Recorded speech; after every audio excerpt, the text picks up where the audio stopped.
Hey, what's going on, guys? It is Dives, Mr. Crockpot on Twitter. This is the Sixers versus Magic postgame show. The Sixers moved to 4-1 with a 20-some point win over the Orlando Magic. The Sixers moved to 4-1. Today, we're going to talk about our top takeaways. We're going to talk about our player of the game, grade the team, and joining us today is my man Justin. Follow him on Twitter at J_Persichetti.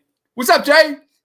Yo, what's up, Dives? Listen, great game for the Sixers today. Yes, we fell off a little bit the second part of the game, not as much offense, but you can also say most of our starters and starting guys off the bench were not in the game at the end. So all around, great win for the Sixers. Honestly, I don't have much to complain about. I don't know about you, but I don't. Wow, just an absolutely terrific game from an offensive standpoint, from a defensive standpoint. You talk about 70 points, 70 plus points in that first half. You talk about a team that, especially from their bench, has really struggled these last two games. 20% shooting from the bench. In that first half, the bench outscored versus the Raptors by 3 times as many points. They had 24 points off the bench in the first half. The bench came to play, led by Tyrese Maxey and led by my man Matisse, because I don't know how much time we're going to give to Matisse today, but Matisse Thybulle had 18 minutes, 9 points, 2 of 4 from the floor. I'm just so glad to see him really make his stand on this team. Justin, what was one of your takeaways of this game? I mean, one of my biggest takeaways was three-point shooting. This team shot a whopping, let me get it back on my screen, 45% from three. Does college football like FanDuel Sports. College football like FanDuel Sports. Not advertised by the Painted Lines. So three-point shooting for this team was immaculate today. Something that we've been talking about on the Painted Lines for the past few games is that once this team's three-point shooting gets in rhythm, they're going to be unstoppable. And that showed today. We scored 75 points in the first half. In the first half, 75 points, and we shot 45% from three on the day, 86% from the free throw line, and a 48.4% from the field in all for the game. That in general, those percentages, we're not going to see those every game. But the fact that we had this much of a lead throughout the whole game should show that even with a little bit of percentage drop on the three-point shots, this team's going to be immaculate when they're shooting. Yeah, I love what you saw from the team with fast break points. 18 fast break points compared to 2 for the Philadelphia 76ers. They outscored the Orlando Magic 44-42 in the paint. They out-rebounded the Magic 54-48.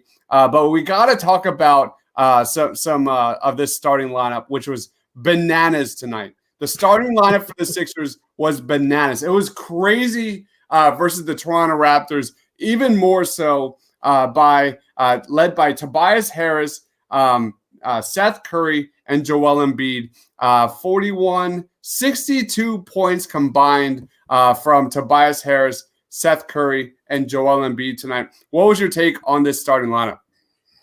Take on the starting lineup. I mean, it looked like it had flow today. Something that we talked about a lot is that the starting lineup just doesn't look like it has some flow and that offense yet. And you saw today with Seth Curry, Tobias Harris, and Joel getting in a really nice flow. Ben Simmons as well. And although Ben didn't have a lot of points today, he had 10 assists and 8 rebounds. He also had 2 steals and was perfect from the line. So something that you really got to something that you're going to see throughout the year that will make for really good games like this one is Tobias Harris and Seth Curry going off. Those shooters. Tobias Harris went 3 for 4 from 3. Seth went 5 for 7 from 3. So that when you have your three-point shooters shooting like that, it's going to be a really good game, especially for a guy like Joel down in the paint. So all around for the starters, great day. And I'm going to piggyback off of that because throughout the season, all we've heard was that, trade Ben Simmons, trade Ben Simmons, trade Ben Simmons. The fact is the Sixers shooters haven't been making their shots. The Sixers have been given wide open shot after wide open shot after 4 games. And that showed today because you look at the Sixers starters, they shot 11 of 18 from 3. 11 of 18 from 3 from the Sixers starters, led by Seth Curry, who was absolutely terrific. And just like you said, Justin, the spacing, the flow, everybody seemed to know their spots, get to their spots. It was one of the most offensive, impressive performances I've personally seen since that Christmas Day massacre against the Milwaukee Bucks. And it was just one of those first halves that I haven't had that feeling since then. And I think Dunder Dude sums up exactly what you're saying really well right here. And something that's an interesting comment that I found right here was Ben held Markelle Fultz and Aaron Gordon to a combined 15 points on the game. I don't know if you remember what you were saying earlier in the game, but what were Markelle and Aaron Gordon's points per game stats for the season so far? Markelle was 18 points a game. I'm not sure about Aaron Gordon.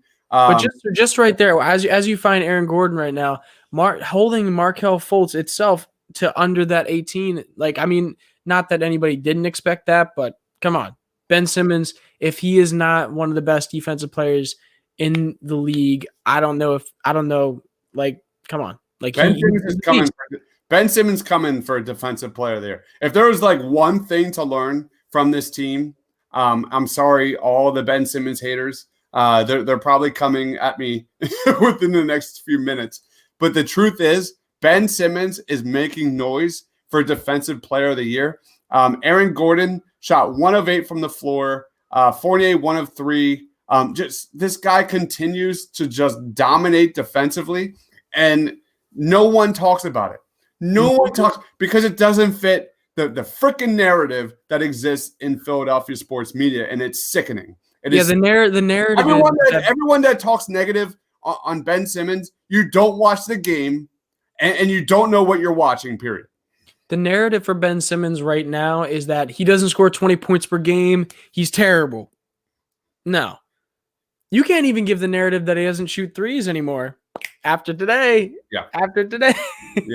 Ben Simmons hits a 3 and Dwight Howard hits a 3. Who would have thought that? And one thing I want to say, I put this up on my Twitter. If you want to go follow me, I'm at J_Persichetti. Should be up on the screen right now. I put out that who would have thought after 5 games of the season, Dwight Howard and Ben Simmons would be shooting 100% from 3. You mean you saw them after the season opening win versus the Wizards? Literally, what did they do after the game? They stood after the game and took 3-point shots. Yep. Dwight Howard and Ben Simmons and Danny Green, although he has not been shooting very well for this team so far this season, has been somebody who has been constantly pressuring Ben Simmons in the media to be shooting those jump shots. So it's interesting that already I feel like you've seen a more confident Ben Simmons this year when it comes to taking some shots that he may have been uncomfortable with in the past 2 seasons. Yeah. So that's exciting to see. You love seeing that coming from him. Mm-hmm. Yeah. There's just so many positives to talk about in this game. We didn't even touch on Tyrese Maxey, but let's just roll into your player of the game. Who's your player of the game? My player of the game, and I think it should be obvious, is Seth Curry. Seth Curry I believe he had 21 points. He had 3 assists, 1 rebound, 7 for 12 from the field, 5 for 7 from 3, which one thing I want to point out is a lot of people have been saying that they want him to take more 3-pointers. Well, today he did that. He took 7 shots, made 5 of them. If he can do that throughout the season, man, is this team going to be dangerous.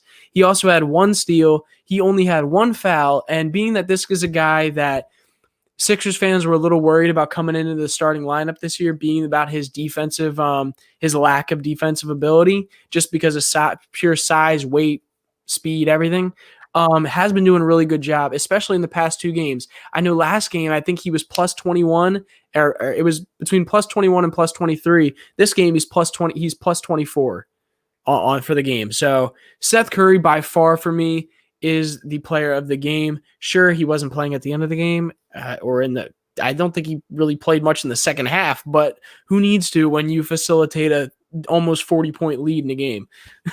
But yeah, so Seth Curry for me, by far. And honestly, he's been playing well this whole season. I have two player of the games, my heart and my head.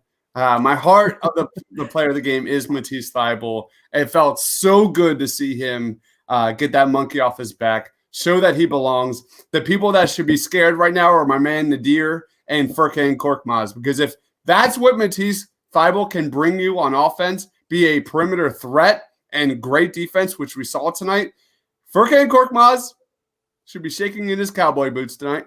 But let's talk about my player of the game, and that is Tobias Harris. You look back since the season opener, 79 offensive rating, 131, 117, 116. He was absolutely dynamic tonight on offense, 20 points, efficient. He was a team leading plus 30. He had 9 boards, 3 assists, a block. I've just been blown away, especially by his defense. He had one of the best defensive ratings versus the Raptors with an 86.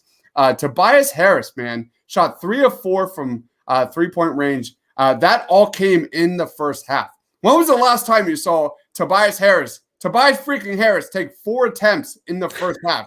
He's kind of a lamb when it comes to putting up shots from 3-point range. You talk about Doc Rivers, that Los Angeles Clippers Tobias Harris under Doc Rivers shot 41% plus from 3 in 2017, 43% plus from 3 in 2018. Could this be the evolution of Tobias Harris? I'm not saying he's worth that $190 million contract.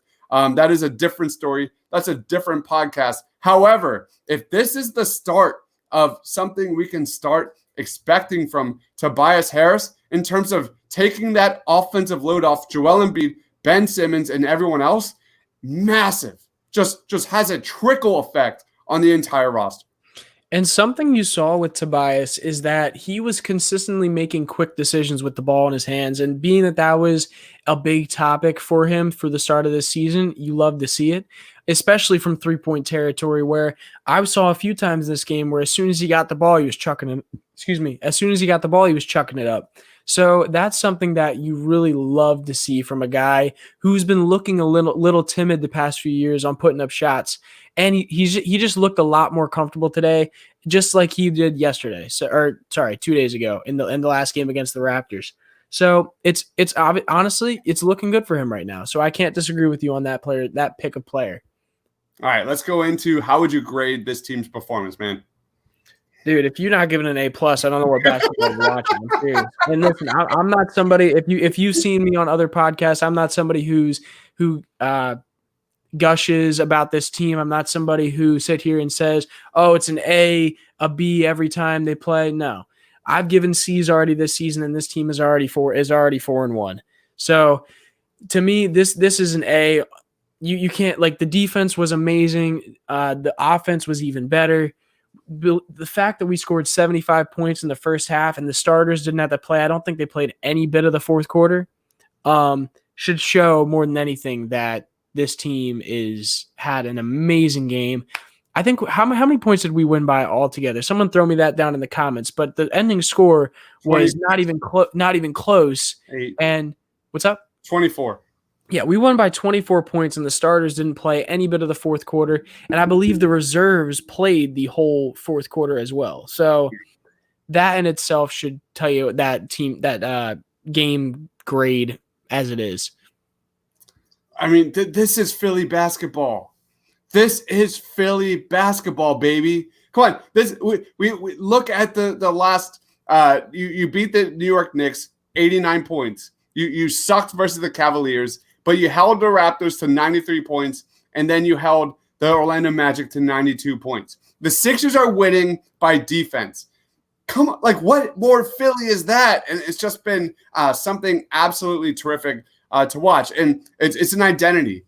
What's more important, what's happening right now, you look at the Eagles, you look at the Sixers' woes last year, they don't have an identity. The Sixers are forming an identity, a hard-nosed we saw a hard-nosed defensive squad. We saw when Joel Embiid went off the court and Ben Simmons was defending on the perimeter, what happened after that? They got swarmed by Dwight Howard's presence in the paint. Like, there were so many great things happening with this Sixers team. And I hope people will take it in and realize what's happening with the Sixers right now. And there's a lot of positives. There's a lot of positives. We see Shake being grooming for the starting role. That is definitely happening. It's just let's pump the brakes on all these James Harden trade rumors and just enjoy the ride. Enjoy the ride. The Sixers are 4-1. They beat a team that they never beat in Orlando ever. They beat a Toronto Raptors team that they never beat. Like they have only beaten them 4 times in 28 games since 2013 in the regular season. They're showing fight. They're showing cohesion. They're showing chemistry. They're showing that they're finally starting to give spacing to Ben and Joel. There is a lot to love about this Philadelphia 76ers team.